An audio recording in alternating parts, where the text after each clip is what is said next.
ओम नमः शिवाय। हर हर महादेव। स्वागत करती हूँ मैं आप सभी का मेरे चैनल पर। आज मैं आपको शिव पार्वती की अमर प्रेम की कहानी सुनाऊंगी। तो चलिए सुनते हैं ये कहानी। अगर आपको मेरी ये कहानी और कथाएं अच्छी लगती हैं तो प्लीज़ आप मेरे चैनल को लाइक और सब्सक्राइब ज़रूर करें। तो चलिए सुनते हैं। शिव जी और पार्वती जी की प्रेम कहानी अनेक कष्टों के पश्चात ही सही पर पूर्णता प्राप्त प्रेम का प्रमाण है। चाहे इस प्रेम को संपूर्ण होने में युग युगांतर लगे हों, इस प्रीत में पार्वती जी का कठोर तप और शिव जी की सदियों की प्रतीक्षा समाहित है। इन दोनों ने जितने अद्भुत जीवन साथी आज तक कोई नहीं हुए हैं। इन दोनों जैसे तीनों लोकों के स्वामी होकर भी शिव जी के पास न स्वयं की धरा न ही स्वयं का आकाश रहा। बस प्रकृति की गोद में बसा कैलाश पर्वत ही उनका निवास स्थान था।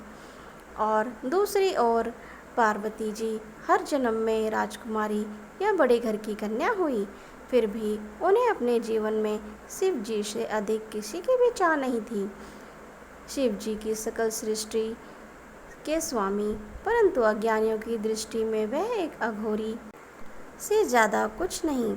पर उस दिव्य स्वरूपा देवी ने शिव जी को जो पूर्णता दी, उससे वे देवों के देव महादेव बन गए। पुराणों में वर्णित है कि पार्वती जी ने शिव जी की अर्धांगिनी बनने के लिए 108 बार जन्म लिया। अंतिम 108वीं बार वे पार्वती जी बनी। पार्वती जी के स्वरूप से पहले उनका जन्म दक्ष प्रजापति की कन्या के रूप में हुआ।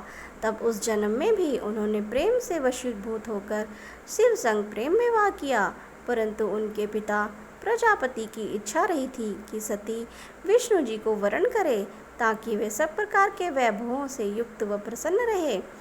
पर सती तैयार ना हुई, बल्कि उन्होंने घोषणा कर दी कि मेरा वास्तविक सुख तो महादेव में ही निहित है।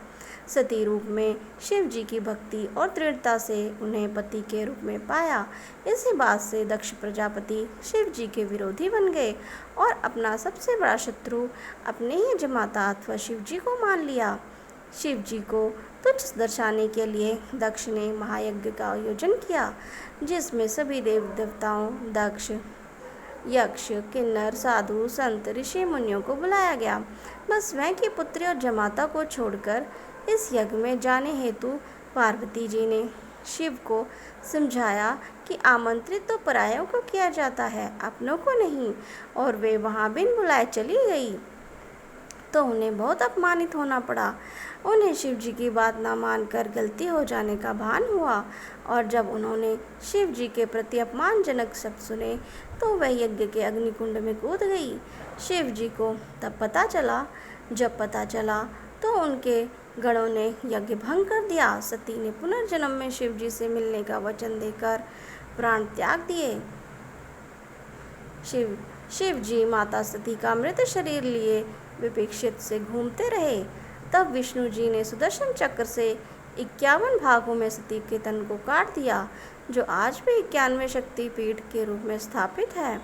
वर्षों वर्ष शिव जी का वियोग कम नहीं हुआ, बल्कि बढ़ता ही गया। वे संसार से विरक्त हो गए। इधर सती ने वादा निभाते हुए पर्वतराज हिमवान और रानी मैना के घर पुत्री के रूप में पुनर्जन्म लिया। पर्वतराज की पुत्री होने के कारण उन्हें पार्वती नाम मिला। नारद जी ने किशोरी पार्वती जी को जीवन साथी के रूप में शिव जी को पाने के लिए तपस्या का मार्ग बता दिया।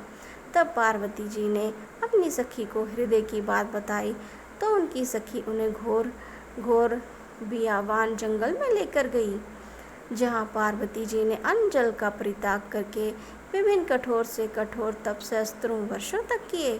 तब शिव जी ने सप्त ऋषियों को पार्वती जी को समझाने के लिए भेजा। स्वयं भी वट वेश में समझाने पहुँचे थे, परंतु शिव जी ने भी पार्वती जी के दृढ़ संकल्प के आगे हार स्वीकार कर ली और वे पार्वती जी संग परने सूत्र में बंधने का वचन दे बैठे। इस वचन में शिव जी ने फाल्गुन मास कृष्ण पक्ष की चतुर्दशी अर्थात शिवरात्रि पर पूर्ण किया। शिव और शिवा का महामिलन शिवरात्रि को हुआ, इसलिए यह दिन महाशिवरात्रि बन गया। कितनी कठिनाइयों को सहन करते हुए महलों की राजकुमारी पर्वतराज पार्वती जी पर्वतवासिनी बन गई। पार्वती जी ने एक बार अपने लिए घर की इच्छा भी की थी, तब शिव जी ने उन्हें लंका बनाकर भी दी थी। तब वास्तुप्रिय रावण, जो दक्षिणा में शिव जी को पाने की इच्छा से पूजन करने आया था, पार्वती जी ने सोने की लंका उसे भेंट कर दी, परंतु शिव जी को रावण के साथ जाने नहीं दिया। पार्वती जी ने किसी भी जन्म में भोले भंडारी के प्रेम के अतिरिक्त कोई धन वैभव नहीं चाहा, बल्कि जीवन की हर परिस्थिति में शिव का साथ, सूर्य की किरणों, पुष्प में सुगंध तो शरीर संग प्राण बनकर निभाया। वहीं शिव जी ने भी तो हर जन्म में पार्वती जी की प्रतीक्षा की। शिव जी जो गले में मुंडमाला पहनते हैं, वो पार्वती के हर एक जन्म का ही तो प्रतीक है, जिसे वे हृदय से लगाए रखते थे। वास्तव में पार्वती जी अनेक कठिनाइयों सही, तो शिव जी ने भी अथाह वियोग सहा। जिसे सभी सरलता से प्राप्त हो जाए, उसका जीवन कभी पूजनीय नहीं बनता। अतः दोनों ने संपूर्ण प्रेम की परिभाषा गढ़ दी।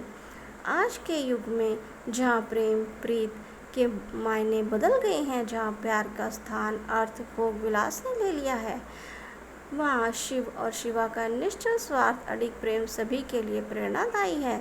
तभी तो आज भी भक्तगण सदियों सदियों बाद भी इस संपूर्ण हुए प्रेम के दिवस को महाशिवरात्रि के रूप में विशेष उल्लास, उमंग, ऊर्जा से मंदिर मंदिर, घर पंडालों में पूजन व्रत करते हुए रात्रि जागरण के साथ मनाते हैं।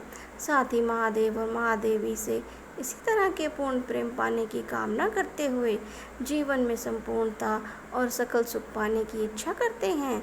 इस संपूर्ण युगल जगत के माता पिता का आशीर्वाद सभी के जीवन में सदा बना